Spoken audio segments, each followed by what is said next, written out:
Welcome to a deep dive into the world of Unix.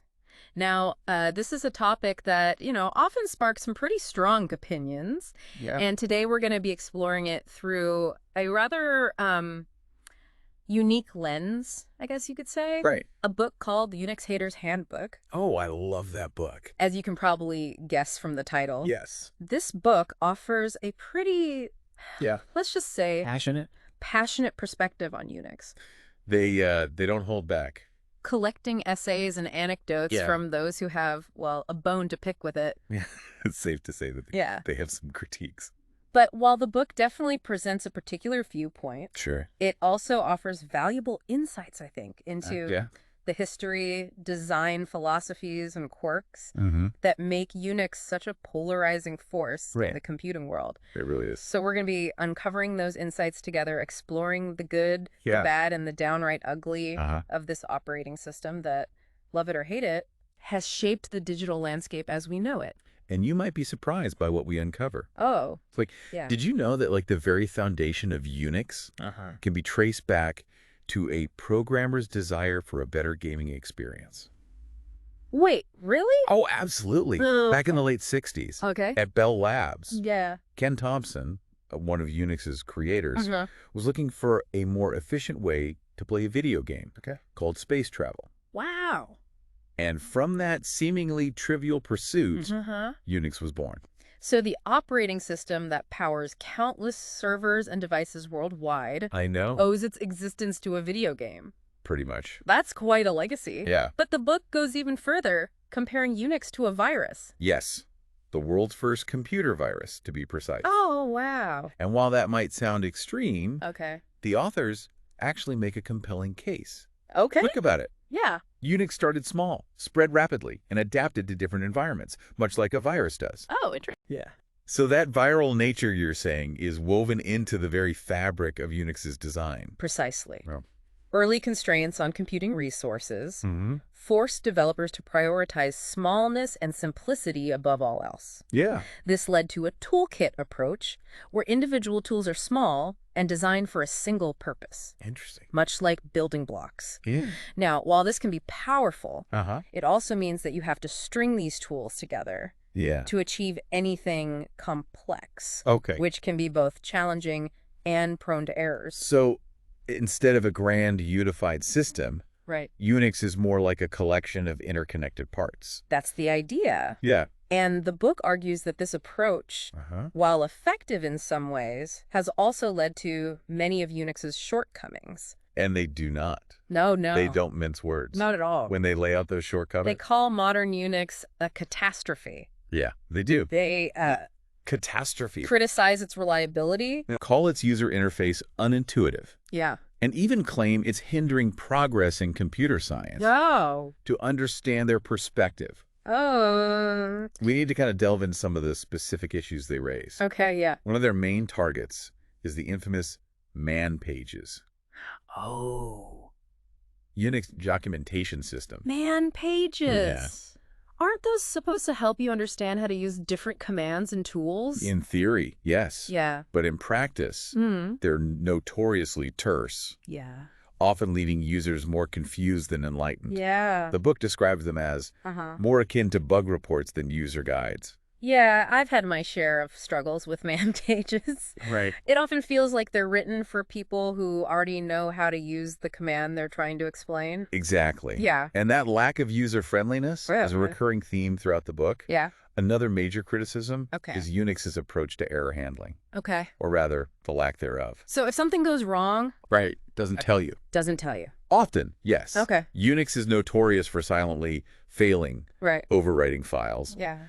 and generally making it very easy for users to lose data without any warning. Wow. There's a particularly painful anecdote in the book Okay.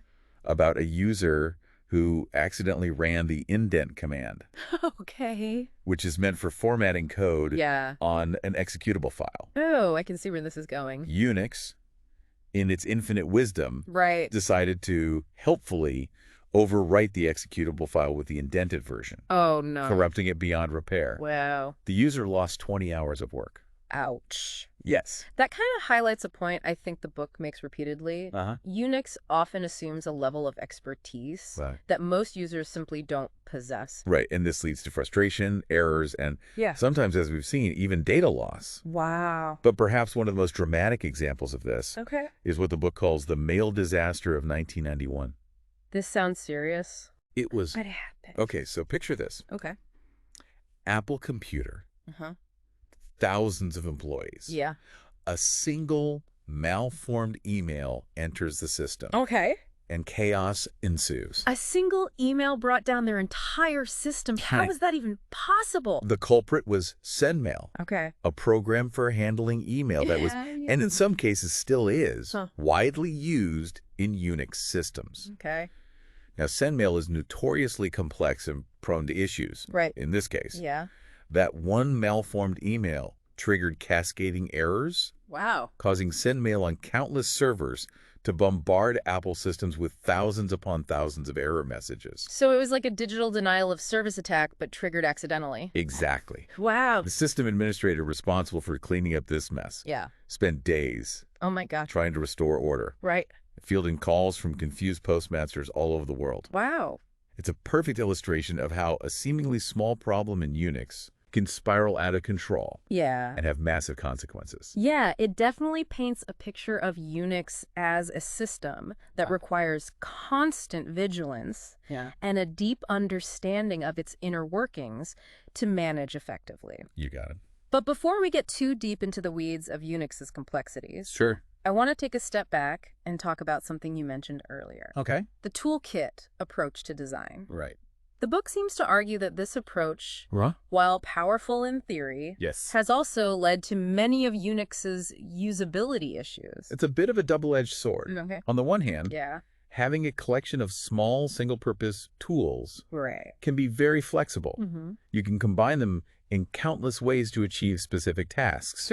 But on the other hand, it also means that you need to know which tools to use and how to combine them correctly, which can be a steep learning curve for new users. So it's like having a toolbox full of specialized tools. It's great if you're a skilled craftsman who knows exactly what you're doing. But it can be overwhelming and even dangerous for someone who's just starting out. That's a great analogy. And the book makes the point that Unix often assumes a level of expertise that most users simply don't possess. It's like giving someone a scalpel and expecting them to perform brain surgery. Right? And that lack of user-friendliness is a major point of contention for the authors. It is. But the book also delves into the technical underpinnings of Unix. Particularly its close relationship with the C programming language. Would you say C is both a blessing and a curse for Unix? That's a fair assessment. Okay. C is a powerful language, known for its efficiency and close mapping to hardware. These were essential qualities in the early days of computing when resources were limited. But C's minimalism also comes at a price. Well, what's the downside? Well, C lacks many of the built-in safeguards and error checking that are common in modern programming languages. This makes it prone to security vulnerabilities. And incredibly difficult to write robust, reliable code. It's a bit like building a car with no seatbelts or airbags. It might be fast and sleek, but one wrong move and you're in trouble. And the book highlights several instances where this lack of safety nets has led to serious problems. They talk about the infamous buffer overflow problem, which is essentially when a C program accidentally overwrites memory, often with disastrous consequences. This can lead to data corruption, program crashes, and even security breaches. So C, while powerful, is also a bit of a wild beast, requiring a great deal of skill and caution to wield effectively. For sure. It seems like that same wild beast mentality kind of permeates much of Unix's design. That's a very astute observation. There's a definite sense that Unix prioritizes power and flexibility over ease of use and safety. It's a system that rewards those who are willing to put in the time and effort to master its intricacies. But it can be unforgiving to those who are not prepared for its challenges. Well, I'm definitely eager to dive deeper into some of those challenges. But for now, I want to shift our focus to the people who are on the front lines of this Unix adventure. Okay. The system administrators. Right. The book paints a rather, let's say, colorful picture of their life. Colorful is one way to put it. Yeah. They describe system administration as a constant battle against entropy, a never-ending struggle to keep the system running smoothly. Right. In the face of Unix's inherent tendency towards, well, chaos. So they're basically like highly paid babysitters. That's one way to look at it. Constantly cleaning up after Unix's messes. Oh, sure. And those messes can get... They can get pretty messy. Pretty messy. There's an entire section in the book devoted to the challenges of disk partitions and backups. Okay. Which seems to be a particular source of frustration for Unix sysadmins. What is it about disk management that makes Unix so difficult to work with? Unix has a rather, shall we say, unique approach to handling hard drive errors. Okay. Back in the old days, hard drives were a lot less reliable than they are today. Sure. And when an error occurred, Unix would often just panic and crash. Okay. Potentially corrupting the entire file system. Wow.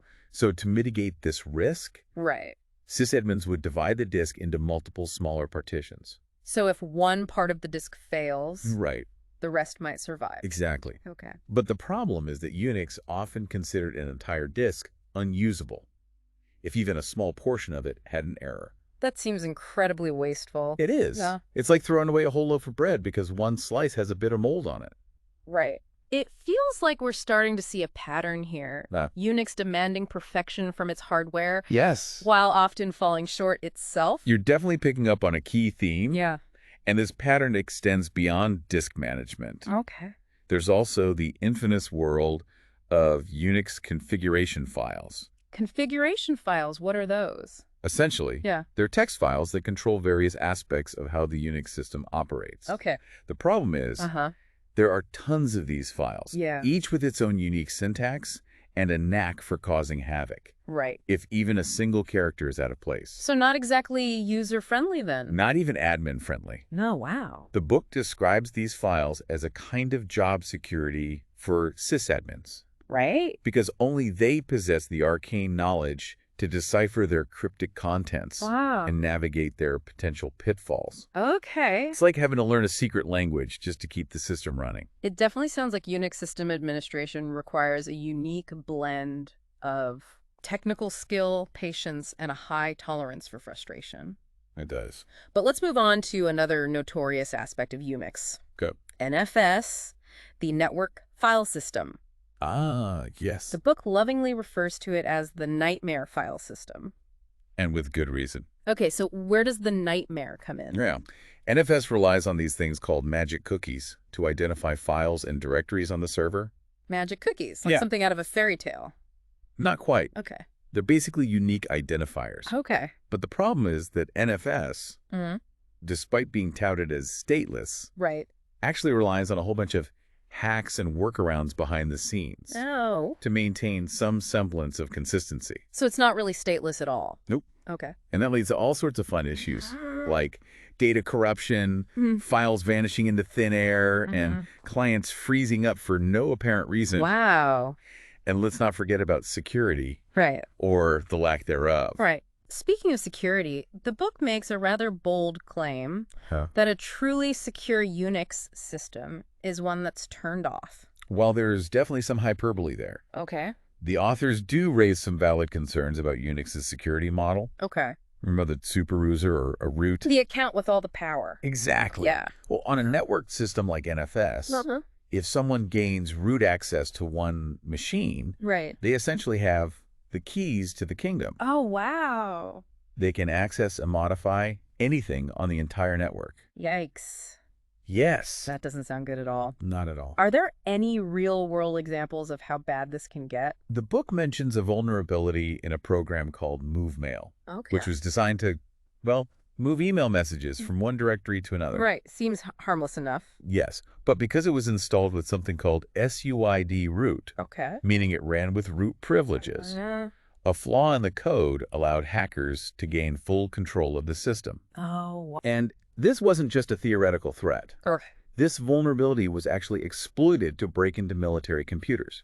So not just a hypothetical security risk then? Not at all. Wow. And this wasn't an isolated incident. Right. The book also mentions the 1988 Internet worm, okay, which exploited vulnerabilities in SendMail and other common UNIX services to infect thousands of systems worldwide. Wow. Effectively bringing the Internet to its knees. So Unix has a bit of a history. It does. When it comes to security vulnerabilities. For sure. Before we delve deeper into that, though, Sure. Can you just explain what this SUID thing is? Yes, SUID stands for Set User ID. Okay. It's a mechanism that allows programs to run with elevated privileges. Okay. Even if the user running them doesn't normally have those privileges. Right. It's meant to be a convenient way to do things. Okay. Like, let regular users change their passwords without giving them full administrative access. Right. That sounds reasonable in theory. It does. So what's the problem? The problem is that SUID programs inherit the privileges of whoever installed them, which is often root. Yeah. So if there's a flaw in an SUID program, an attacker can exploit it to gain those root privileges and wreak havoc. So it's like giving someone a key to your house, just so they can water your plants. Right. But that key also unlocks your safe and your gun cabinet. Exactly. Not the best security strategy. Not the best. And as we've seen with the MoveMail example, even seemingly innocuous programs can become major security liabilities. They can. When they're granted SUID root privileges. For sure. I'm curious about something you mentioned earlier. Right. The book claims Unix's approach to graphics is like trying to find the square root of pi using Roman numerals. Oh, that's a great question. What exactly do they mean by that? That's a great question, and it leads us to another chapter in the Unix saga. Okay. One filled with pixels, windows, and more than a few headaches. Okay. But before we dive into that, let's take a quick pause. Sure. Process all the fascinating and often frustrating aspects of Unix we've explored so far. All right, it's a lot to take in, that's for sure. It is. From its viral origins to its love-hate relationship with the C programming language, the challenges of system administration and those lurking security vulnerabilities. Right. Unix is certainly a complex beast. It is. We'll pick up our exploration in the next part of this deep dive. Okay. So be sure to join us then as we continue to unravel the mysteries, myths, and frustrations of this enduring operating system. Sounds good. All right. Yeah. Welcome back to our deep dive into the world of Unix.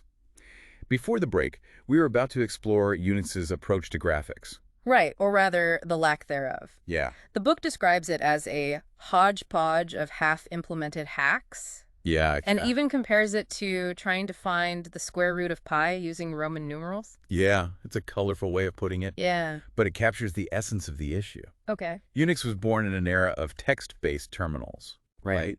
And its transition to the world of graphical user interfaces has been, well, let's say less than graceful. Okay, but what about X Windows? Oh, yeah. Isn't that supposed to be Unix's answer to GIs? X Windows is a fascinating case study in itself. Okay. It's this sprawling system. Yeah. Designed to provide a platform-independent way to build graphical applications. Right. In theory, it sounds great. Yeah. But in practice? Well, the book calls it the first fully modular software disaster. Strong words. Yeah. And they back them up with plenty of examples. Okay. X Windows is notorious for being incredibly complex, resource-intensive, and prone to all sorts of configuration headaches. So even though it's designed to be portable and work on different types of hardware, it often ends up being more trouble than it's worth. Exactly. Okay. It's a bit like trying to fit a square peg into a round hole. Right. And the book highlights some specific issues that really drove home this point. Like what? For instance, they mentioned that in the early days of X, it wasn't uncommon for even simple programs like a clock to consume megabytes of memory. Yeah, there's an anecdote about Sun's Open Look Clock tool using a whopping 1.4 megabytes of RAM.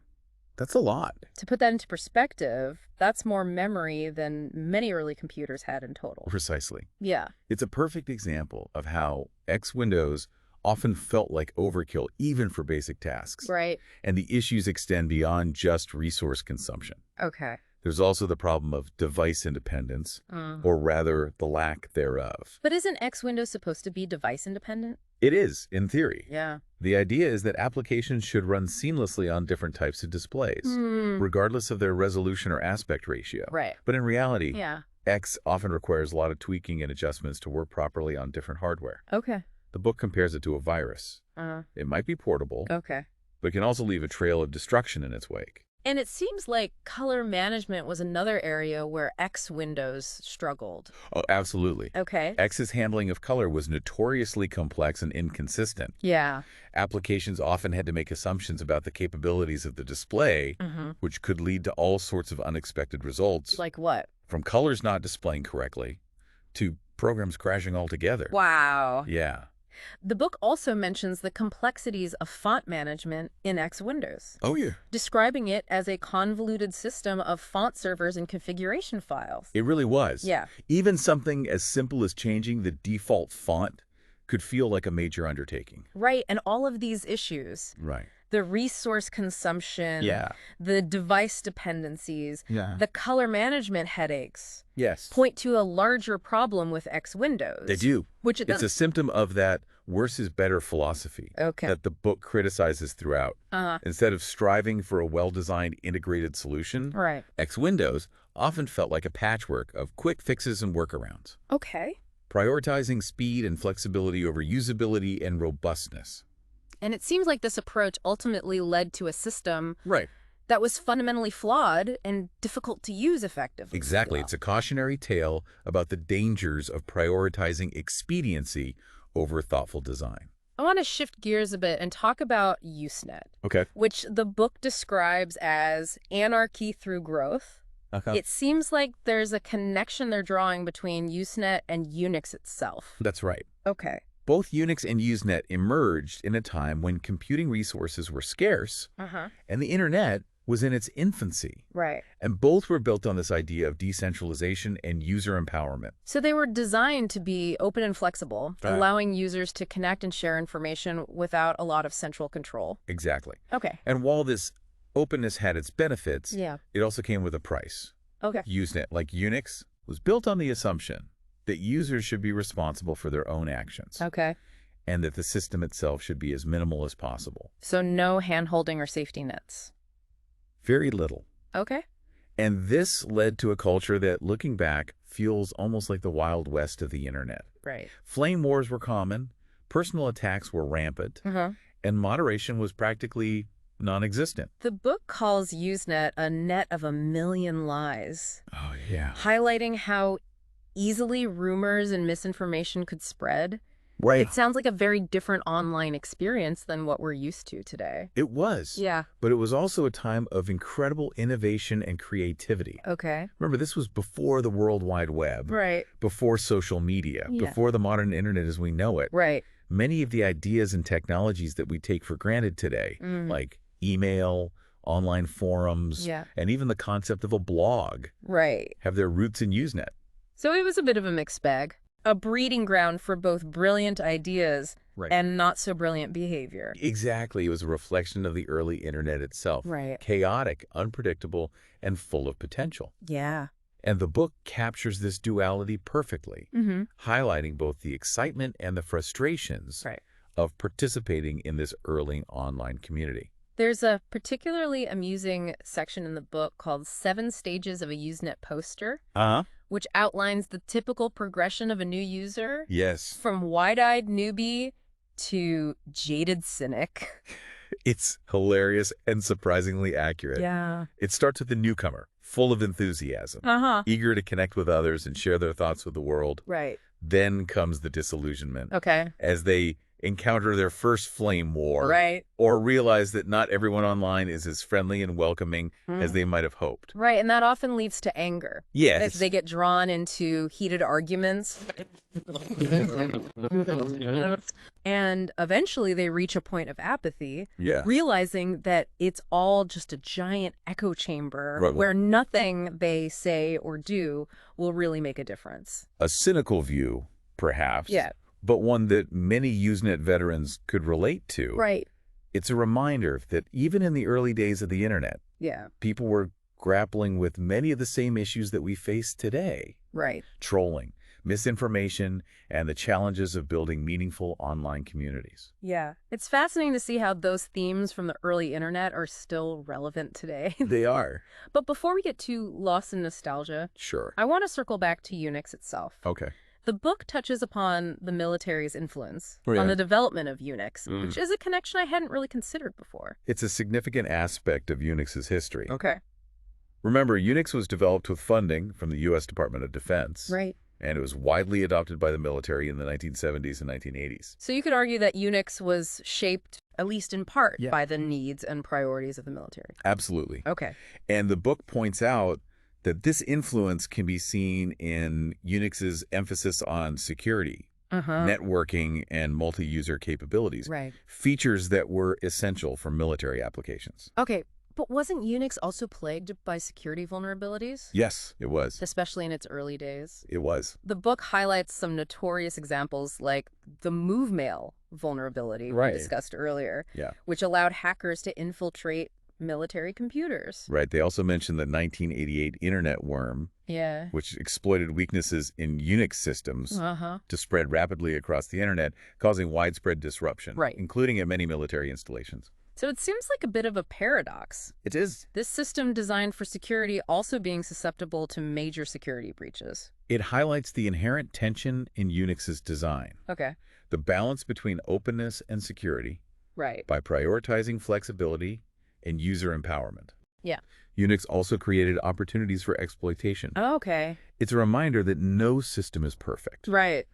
And even those designed with security in mind can have vulnerabilities. It's a valuable lesson, especially in today's world where security is more important than ever. For sure. The book doesn't just focus on the technical aspects of Unix, though. Right. It also delves into the culture that grew up around it, what they call the hacker culture. Ah, yes, the hacker culture. Yeah. A fascinating and often misunderstood phenomena. Okay. It's important to remember that the term hacker didn't originally carry the negative connotation it does today. So what did it mean in the context of Unix? In the early days of Unix, a hacker was someone who was passionate about understanding how things worked. Okay. About pushing the boundaries of technology. And about finding creative solutions to challenging problems. Yeah. It was a culture of intellectual curiosity, collaboration, and a deep respect for technical skill. The book mentions some of the key figures in the early Unix community. Oh, yeah. Like Ken Thompson, Dennis Ritchie, and Brian Kernighan. Right. Who were not only brilliant programmers, but also pioneers in this hacker culture. Absolutely. Yeah. They embodied the spirit of exploration and innovation that defined the early days of Unix. Yeah. And their influence extends far beyond the technical realm. Right. They helped to shape a mindset, a way of approaching problems that has had a profound impact on the world of computing. Yeah, it's fascinating to see how this culture, born in the relative obscurity of research labs, has had such a lasting impact. It has. But before we get too philosophical, let's bring our exploration of Unix back down to earth. Okay. The book dedicates an entire chapter to the Unix file system. Right. And the title, Meet the Relatives, doesn't exactly inspire confidence. It's a fitting title, actually. Okay. Because Unix, in its long and winding history, has spawned not one, not two, but several different file systems. Oh, wow. Each with its own quirks, limitations, yeah, and, shall we say, family drama. So it's like a dysfunctional family gathering. Precisely. What, for a file system? Yes. And the book introduces us to this family. Okay. Starting with the oldest and most notorious member, UFS, the Unix file system. Okay. This is the original file system dating back to the early 1970s. Right. And let's just say it has a reputation for being a bit permissive. Permissive in what way?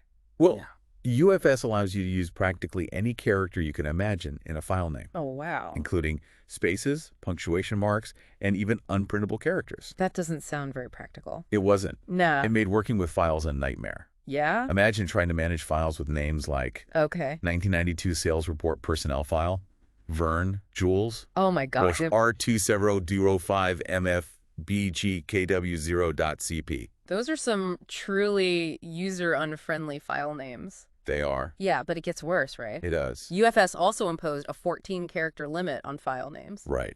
Try summarizing a complex project or research paper in just 14 characters. Right. It's like trying to write a novel on a sticky note. Exactly. Yeah. And these naming issues were just the tip of the iceberg. Okay.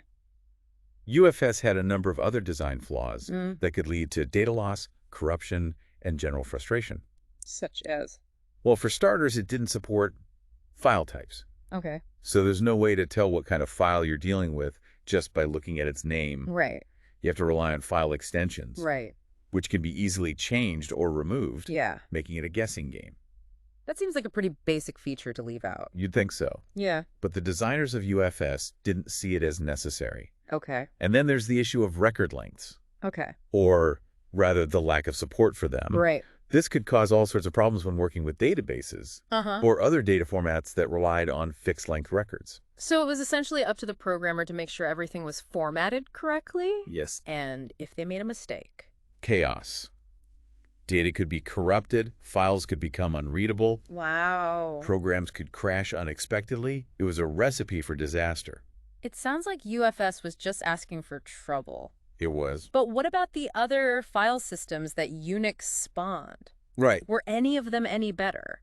The book doesn't delve too deeply into the others. Okay. But it does mention some of their quirks. Okay. There's AFS, the Andrew file system. Okay. Which was developed at Carnegie Mellon University. Right.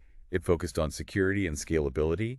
But it also had its share of complexities and performance issues. Okay. And then there's our old friend NFS, the network file system. Right, the nightmare file system. Which we already discussed. I'm starting to see a pattern here. The book argues that these file system woes are a direct consequence of the worse is better philosophy that pervades Unix design. It's the idea that it's better to get something simple and incomplete working quickly, even if it's flawed, rather than striving for a more complete and correct solution that might take longer to develop. So it's all about prioritizing speed and simplicity over correctness and robustness. Precisely. Okay. And this approach, as we've seen, often leads to short-sighted design decisions that create more problems down the road. I think we've had a sufficiently deep dive into the murky depths of the Unix file system for now. I agree. But before we move on to the next part of our exploration, I'm curious about something else the book mentions. Yeah. An alternative history of Unix presented as a press release, claiming that the whole thing was an elaborate April Fool's joke. Yes. It's tucked away in the appendix. Right. And it's quite a read. What does it say? According to this press release, the creators of Unix, Ken Thompson, Dennis Ritchie, and Brian Kernighan, admitted that they designed Unix and the C programming language as parodies. Wow. Inspired by a parody book called Board of the Rings. So they intentionally set out to create a complex and cryptic operating system. That's what they claim. Just to frustrate users. That's what they claim in this fictional press release. Wow. And they express remorse for all the chaos and confusion their prank has caused over the years. It's so outlandish. It's almost believable. Right. But whether it's true or not, it definitely makes you think about the legacy of Unix. It does. And the impact it's had on the world of computing. For sure. Yeah. It raises the question. If Unix was designed as a joke, why has it endured for so long? Right. Why do people still use it, despite all its flaws and frustrations? It's a good question. That's a question we'll continue to explore as we delve deeper into the world of the UNIX-HATERS Handbook. Right. Join us in the next part of this deep dive as we uncover more of the book's insights, anecdotes, and critiques, and consider the lasting impact of this operating system that, for better or for worse, has shaped the digital landscape we know today. Sounds good. Welcome back to our deep dive into the UNIX-HATERS Handbook. You know, as we've been going through all these criticisms and anecdotes, it's become kind of clear that there's a certain underlying irony to it all. Yeah, I think. Irony. Yeah. I'm intrigued. Tell me more. Okay, well, the book is very much a product of its time. Okay. Written in the early 1990s, it captures a moment when the landscape of computing was undergoing a dramatic shift. Okay. The personal computer was on the rise. Right. Graphical user interfaces were becoming the norm. Yeah. And Unix, which had once reigned supreme in academia and research, was starting to feel a bit, well, outdated. So you could say it's kind of a nostalgic rant? Yeah, there's an element of that. A lament for a bygone era of computing. Certainly. Yeah. But I think it goes deeper than just nostalgia. The authors tap into a frustration that many people felt and still feel with technology in general. A frustration with complexity? Yes. The feeling that technology is often designed to serve its own needs rather than the needs of its users. Exactly. Yeah. And that feeling, if anything, is even more relevant today than it was back then. Right. We live in a world saturated with technology, constantly bombarded with new devices, software updates, and user interfaces. It's overwhelming. It can be. Yeah. It can be very overwhelming. So the book serves as a sort of cautionary tale. I think so. Reminding us that technology, for all its progress, can sometimes create more problems than it solves. I think that's a valid interpretation. Yeah. It's a reminder that technology is a tool. And like any tool, it can be used for good or for ill. Right. The responsibility lies with us, Yeah. both as users and as creators, to ensure that technology serves our needs, not the other way around. It's a powerful message. It is. And one that resonates deeply in today's tech-driven world. But it's interesting that you say that the UNIX-HATERS Handbook still feels relevant today. After all, much of the technology it critiques is now considered obsolete. That's true. Right. But the core issues the book raises complexity, security, usability. Yeah. These are timeless challenges. Right. We're still grappling with them, even with newer technologies. It seems that the more things change, the more they stay the same. Indeed. You know, I think the book's humor and wit are part of what makes it so enduring. For sure. It takes on these complex, often frustrating topics, Right. but it does so with a playful, satirical tone. Yeah. It's a reminder that we don't always have to take technology so seriously. Right. Sometimes it's okay to just laugh at its absurdities. Yeah. And while we've certainly explored some of those absurdities today, I think it's important to acknowledge that the UNIX-HATERS Handbook, for all its criticisms, also reveals a certain grudging respect, I think. It does. For Unix and its creators. Oh, absolutely. The authors recognize the ingenuity and creativity that went into its design, and they acknowledge the impact it's had on the world of computing. For sure. Even in their critiques, there's a sense of admiration Right. for what Unix achieved. Yeah, it highlights the fact that Unix, for all its flaws, was a groundbreaking achievement. Yeah. It pushed the boundaries of what was possible, and it laid the foundation for so much of what we take for granted today. Its influence is undeniable. It is. From a Linux operating system that powers countless servers and devices to the macOS that many of us use daily. Right. Unix's DNA is woven into the fabric of modern computing. It really is. So perhaps the takeaway from the UNIX-HATERS Handbook isn't simply to hate Unix, but rather to understand its complexities, to learn from its mistakes, and to appreciate its contributions, both positive and negative, to the evolution of technology. I think that's a very insightful perspective. Yeah. It's not about blindly loving or hating Unix, but rather about engaging with it critically, recognizing both its brilliance and its shortcomings.